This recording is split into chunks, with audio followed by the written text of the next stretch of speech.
es Pamela Ramos, soy estudiante de medicina de cuarto semestre de la Universidad de las Américas y el día de hoy les voy a hablar sobre los focos de auscultación del corazón. Tenemos 5. El primero vendría a ser el foco aórtico. Este se encuentra en el segundo espacio intercostal de la línea paraesternal derecha y aquí es donde se escucha a la aorta descendente. También tenemos el foco pulmonar.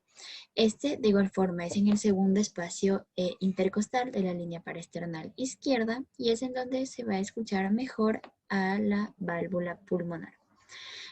Tenemos como tercer foco al aórtico accesorio. Este se encuentra debajo del foco pulmonar.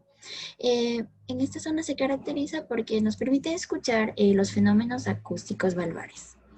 También tenemos al foco tricúspide, que está ubicado en el apéndice sifoides o en el borde paraesternal izquierdo. Aquí en este lugar es en donde hay contacto con el ventrículo derecho. Y por último tenemos el foco mitral, o también conocido como apexiano. Este se encuentra en el quinto espacio intercostal de la línea medioclavicular izquierda. Es en donde mejor vamos a escuchar a la válvula mitral. También podemos hablar sobre las patologías cuando escuchamos soplos cardíacos.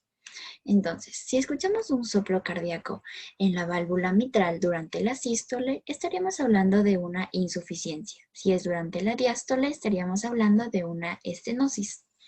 Si el soplo es en la válvula aórtica, durante la sístole es una estenosis, durante la diástole es una insuficiencia.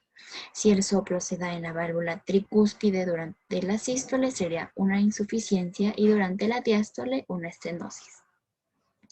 Por último, si es en la válvula pulmonar en donde escuchamos el soplo, durante la sístole será una estenosis y durante la diástole será una insuficiencia. Y bueno, eso ha sido todo.